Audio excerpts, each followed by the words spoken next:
Notre invité ce matin, Marine Le Pen, bonjour. Bonjour. Merci d'être avec nous. Libération de Serge Lazarevitch. Vous vous réjouissez, bien sûr. Vous êtes fière ce matin d'être française? Je suis très heureuse, évidemment, de son retour. J'ai une pensée particulière, je ne vous cache pas, pour sa fille, que j'ai trouvée absolument remarquable, de maturité, elle n'a que 22 ans, de dignité, de hauteur de vue, dans une circonstance qui est difficile. Elle a réussi à s'extraire de son cas personnel pour parler du fait des otages en général. Et voilà, j'ai une pensée pour elle parce que vraiment j'ai eu beaucoup d'admiration pour cette jeune fille en l'écoutant. Vous avez une pensée aussi pour le président de la République qui obtient la libération de tous les otages français. Il n'y a plus un otage français aujourd'hui détenu dans le monde. Oui, enfin... C'est un succès pour lui, c'est un succès pour la France? La vraie question de fond, c'est tous les débats. On en revient à chaque libération d'otages sur un débat de fond. La France a fait des choix, ce sont des choix qui sont différents d'autres nations. Elle fait le choix de verser des rançons. C'était d'ailleurs le sujet d'intervention. Interrogée sur ce sujet, la fille de M. Lazarevitch avait dit qu'elle elle trouvait que c'était un danger ces versements de rançon parce que évidemment ça donnait un prix aux otages français supplémentaires. On ne sait pas, mais bon, il est vrai que dans des prises d'otages précédentes, il y a eu... Pourquoi ne pas dire les choses telles qu'elles sont? Je veux dire, voilà, les Américains ont fait des choix, les Français ont fait des choix, les Russes font des choix. Chaque nation a vous mettez un choix. Cette libération au crédit et ces libérations au crédit de François Hollande? Je les mets au crédit de la France. C'est la France qui, par l'intermédiaire de son président de la République, fait le nécessaire. La vraie question, c'est, encore une fois, et je pense qu'on doit à un moment donné se poser cette question, peut-être publiquement, est-ce qu'il faut continuer, maintenant que nous n'avons plus d'otages, faut-il continuer cette stratégie du versement de rançon dont on sait qu'à chaque fois, il finance évidemment les ravisseurs. Et encore une fois, il faut monter le prix de nos otages. Je pense que ça mériterait quand même un débat avec l'ensemble de la représentation. Et quelle est votre position, puisque ça mérite un débat? Est-ce que tous les moyens sont bons? Je vais poser la question autrement. Est-ce que tous les moyens sont bons pour permettre la libération des otages français? Je ne le crois pas. Je ne le crois pas pour une raison simple, encore une fois, c'est que nous faisons monter le prix des otages français. C'est-à-dire que c'est en fait un vecteur de financement, notamment des fondamentalistes islamistes, qui du coup ont tendance évidemment à choisir plutôt les otages français plutôt que les otages d'autres nationalités, car ils savent que c'est entre guillemets rémunérateur. Donc voilà, je pense que on aurait tort de se priver de débattre encore une fois avec la représentation nationale pour savoir si cette stratégie, qui est une stratégie ancienne, enfin je veux dire, elle ne date pas de François Hollande. C'était le cas sous Nicolas Sarkozy, c'était le cas sous les présidents précédents. Cette stratégie doit-elle, oui ou non, être remise en cause? Vous, présidente, la stratégie changerait? Je pense que la stratégie changerait, oui. Quelle stratégie appliqueriez-vous? Je ne paierai pas de rançon. Car encore une fois... À aucun moment? Non, car payer une rançon, c'est mettre tous les Français qui se baladent... Avec le risque de mettre en danger la vie de l'otage. Oui, mais encore une fois, c'est pas si simple que ça, c'est pas binaire, Monsieur Bourdin. Car là, on met en danger la vie des futurs otages, en quelque sorte, ou en tout cas leur liberté, puisque encore une fois... Faites en sorte de ne pas aller où vous pouvez être enlevé, dit François Hollande aux Français. Oui, il a raison.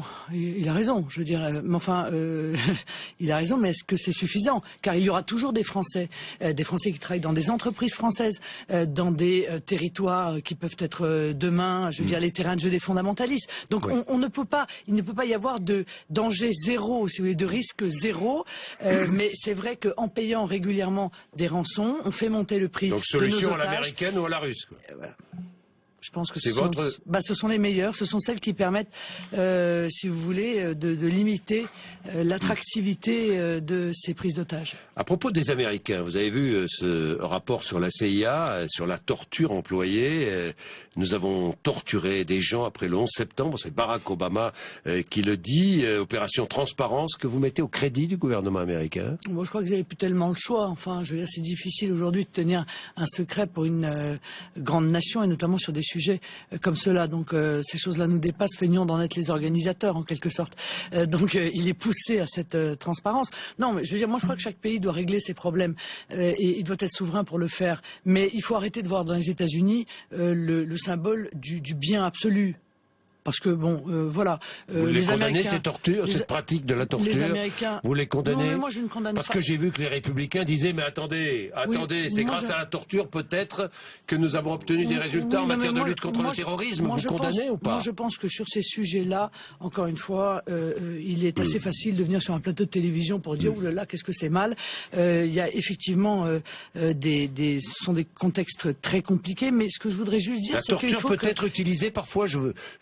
Oui, bien sûr, ça a été utilisé dans l'histoire. Oui. On se souvient de ce débat. Ça doit être utilisé encore aujourd'hui, parfois. On se souvient de ce débat.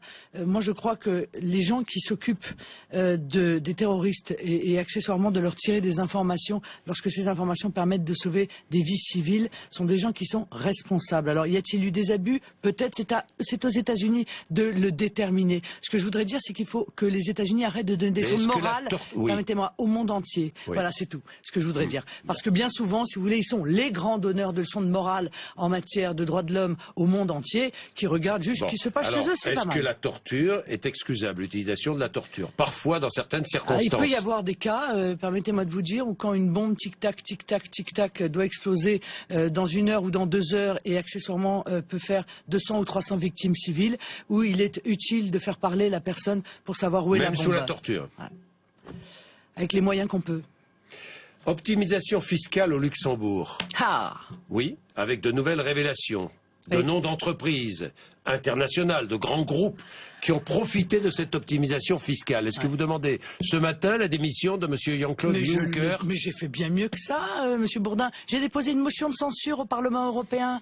Et cette motion de censure, elle a été refusée par l'UMP, par le PS, par les Verts, et le Front de gauche s'est courageusement abstenu. C'est-à-dire que ces gens-là ont voté 2 fois pour M. Juncker. Ils ont contribué à le faire élire, et après ces révélations, qui n'en étaient pas pour tout le monde, ces révélations, eh bien, ils ont confirmé M. Juncker dans sa position.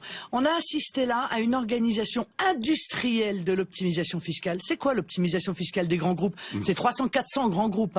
C'est le vol des recettes des États de l'Union européenne. On a volé des recettes fiscales aux différentes nations et parallèlement, le même Juncker avec sa commission impose l'austérité aux classes moyennes, aux PME. Alors est-ce que vous demandez la démission de Jean-Claude Juncker? Mais oui, des explications publiques? J'ai demandé une motion de censure, j'ai demandé à ce que sa commission saute. Je ne peux pas faire mieux que cela. Je l'ai fait officiellement. Nous l'avons déposé, nous l'avons voté au Parlement européen. Il y a 100 députés européens qui l'ont voté et tout le reste, eh bien, ont confirmé la nomination ou l'élection de M. Juncker. C'est un véritable scandale. C'est de cela dont l'UMP et le PS et les Verts devraient se justifier. Le financement du Front National. Avez-vous accepté, sans hésiter, le financement de votre parti par une banque aux ordres du Kremlin? D'où vous savez que c'est une banque aux ordres du Kremlin? Vous avez lu un journal qui s'appelle Commerçante? Non, c'est un journal russe le plus sérieux des quotidiens russes, le plus sérieux des quotidiens russes, qui a enquêté sur cette banque. Est-ce que vous savez que cette banque qui vous a prêté est la 147e banque russe? Et alors justement. Et alors, dirigée par 2 hommes, anciens du KGB, et proches... Mais non, mais ce n'est pas pourquoi souriez-vous? Mais parce que c'est grotesque. Écoutez, qu'est-ce qui est grotesque? Dans cette affaire, c'est l'arroseur arrosé. Voilà. On a voulu nous faire un faux procès, un mauvais procès. Mais ce n'est pas un faux procès. Nous avons démontré, et c'est ça le vrai scandale de cette affaire, que toutes les banques françaises avaient refusé de nous prêter de l'argent. Mais c'est pas le problème de ceux qui ont refusé, c'est le problème de ceux qui ont prêté. Monsieur Bourdin, vous faites... Marine Le Pen. Non, mais Monsieur Bourdin, quand vous achetez... Qui a prêté? Qui vous a prêté? Non mais écoutez, quand vous achetez... Une banque, Monsieur Bourdin. Une banque. Bon. Aux ordres du Kremlin. Pourquoi? Arrêtez votre cinéma. Mais quel cinéma? Écoutez, Monsieur Bourdin, quand on emprunte une somme telle que celle-là, votre propre banque, ma banque française, elle fait tous les examens et tous les contrôles nécessaires sur la banque prêteuse. La Société Générale, qui est ma banque, a fait tous les contrôles nécessaires qu'exige la loi française avant d'accepter que cet argent soit versé sur le compte du Front National. Qu'est-ce que vous voulez que je fasse de plus? Que j'aille vérifier pour savoir si la mère du patron, pas du tout. de la belle-sœur... Est-ce que vous avez vérifié? Est-ce que vous avez... Quand vous faites un emprunt privé? Quand je fais un emprunt privé, je me renseigne sur l'établissement qui me prête l'argent. Mais sur la belle-mère du patron... Non, mais je me renseigne sur l'établissement qui m'a prêté l'argent. Nous l'avons fait, et nous l'avons fait et vous n'avez trouvé rien à redire. Avec notre banque française. Est-ce que vous pensez qu'on vous a prêté cet argent sans l'aval du Kremlin? Sincèrement. Mais je n'en ai absolument aucune idée. Mais c'est important, non? Non, je m'en moque totalement, Monsieur Bourdin. Voilà. Moi, la réalité, c'est que j'ai un parti politique. Financé par une nation étrangère, Mais le ce que vous développement dites est scandaleux, monsieur. Comment Je suis financé scandaleux? par une banque privée, Oui, pas par oui, une nation mais étrangère. D'accord? Ah bon? Non, à un moment donné, on peut pas tout dire. On peut pas tout dire, voilà. Donc c'est aussi simple Ah que bon? ça. Je suis financé par une banque privée, Oui. à qui je vais Étrangère, rembourser cet argent étrangère. avec un taux d'intérêt. Imaginez Jean-Luc Mélenchon financé par une banque de M. Chavez ou une banque chinoise. Qu'est-ce que vous diriez, Mais Marine Le Pen? qu'est-ce que vous êtes représentant des élites ce matin? C'est je suis incroyable. représentant d'aucune élite. Ça Je vous pose scandalise- simplement des mais questions. ça vous scandalise pas, vous? C'est quand Quel- même fou. qu'est-ce qui ça me vous scandalise? scandalise pas Quoi? que des banques françaises Mais- refusent de prêter à un parti politique Mais français? ce n'est pas le sujet. Ah bon? Ce Mais n'est moi, pas le c'est mon sujet. sujet. Le monsieur. sujet, Et c'est la le banque qui sujet- vous a prêté cet Monsieur, argent. c'est mon sujet et c'est le sujet du président de la CNCCFP, la Commission nationale de contrôle du financement des partis politiques, qui lui aussi s'est scandalisé auprès du gouvernement que les banques françaises ne prêtent plus aux partis politiques. Lui, il a mis ça dans son rapport et personne, semble-t-il, n'est intéressé par ce sujet. C'est pourtant un sujet 9 démocratique. millions d'euros, hein, Parce que vous aviez besoin. vous êtes souvent, vous vous dites, le Vous dites quoi? représentant. Je suis représentant de rien du tout, Si, Marine quelque Le Pen. part, vos auditeurs Allez-y. sont des gens du peuple, des gens modestes. Heureusement, ce sont des gens modestes et du peuple. Alors, ils peuvent pas se Marine Le Pen. présenter, eux, ils peuvent pas être... Heureusement. Alors, monsieur Bourdin, ils peuvent pas Oui. être candidats parce qu'ils n'ont pas d'argent. C'est Mais qui vos pardon. candidats? C'est Dassault. Mais Parce pardon. qu'un candidat qui n'a pas la possibilité Mais- d'emprunter dans une banque française, il fait comment? Mais pardon. Alors, il se présente pas? Mais les gens modestes Non, mais pardon. qui nous écoutent, Oui. Marine Le Pen, Oui, monsieur, quand ils veulent se est-ce présenter, qu'ils sont heureux de participer... savoir que Mais le ils s'en parti moquent pour lequel ils complètement. votent est financé par l'étranger? Mais monsieur, on n'est pas financé par l'étranger, monsieur. Nous avons fait un prêt que nous allons rembourser. Honnêtement, vos insinuations sont C'est pas une insultantes. insinuation. Elles sont sont des insultantes. questions. Non, c'est pas Marine vrai. Le Ce Pen. sont des insinuations. Et elles sont insultantes, La monsieur Bourdin. transaction a Alors, été conduite par qui? mais en quoi ça vous intéresse? Par un député européen du Front National? Mais La quel est le transparence problème? nous intéresse, Marine Le Ah, la Pen. transparence nous intéresse. Alors, monsieur Bourdin... Comme elle vous intéresse, qu'est-ce que- à Alors, juste moi, je vous raison, pose la Marine question. Le Vous êtes Pen. journaliste? Oui. Alors, qui a financé les 74 millions d'euros de dette de l'UMP?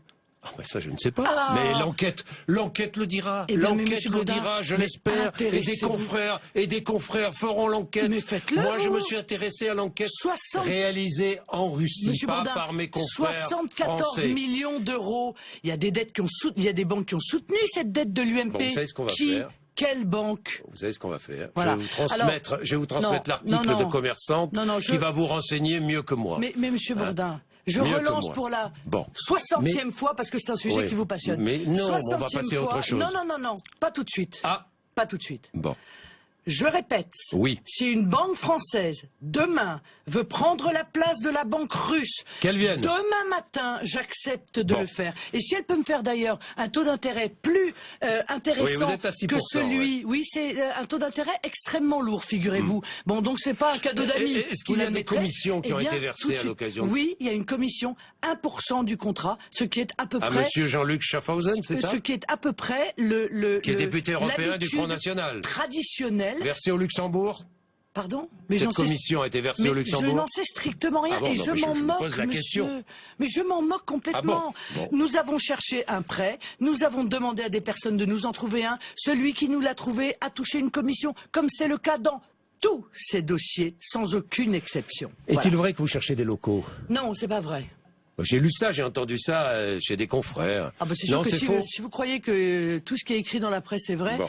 c'est Bon. que vous êtes encore naïf. Bon, la loi Macron, Oui. est-ce que vous l'approuvez, cette loi Ah, Macron? je suis contente qu'on parle enfin des choses qui intéressent Mais aux non, auditeurs. mais ça intéresse. Mais, Non, ça les intéresse. mais c'est vous qui, La loi Macron- c'est vous qui décidez. Oui, en général. Oui, je en me général, trompe- c'est vous qui en décidez. général, Ce monsieur qui Bourdin, intéresse les auditeurs, En, ce qui... en général, je me trompe pas trop. D'ailleurs, je crois qu'un sondage TNS Mais posez Sofres- vos questions, si le vous voulez, sondage Marine TNS Le Pen. Sofres vient de le dire. C'est le Front National qui, dans l'esprit des Français, est le mouvement politique qui s'attache le plus à répondre à leurs Bon, véritables alors, préoccupations. parlons de la loi Macron. Voilà. Elle vous plaît, cette loi Macron, Non, ou elle ne pas? me plaît pas du tout.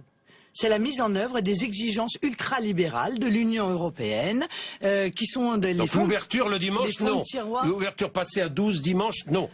Mais c'est un débat qui est dérisoire. Passer de 7 à 12 dimanches, c'est dérisoire. Si ceux qui nous gouvernent pensent que c'est ça qui va régler le problème du chômage, qui va relancer la croissance, alors soit ils se moquent de nous, soit ce sont véritablement des incompétents.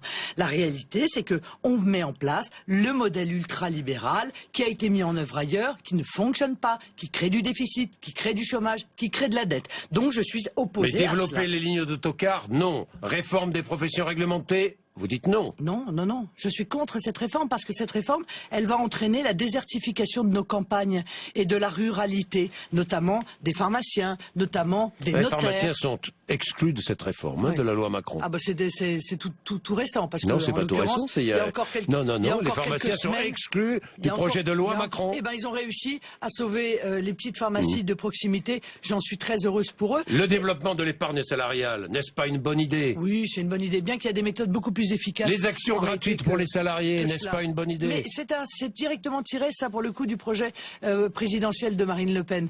Mais j'attends de voir ça en œuvre, parce que ce que je vois surtout, c'est qu'on cherche à imposer un modèle, encore une fois, qui est un modèle ultralibéral, qui vise à ouvrir des parts de marché aux plus gros, et qui n'aura évidemment aucune influence positive sur la croissance.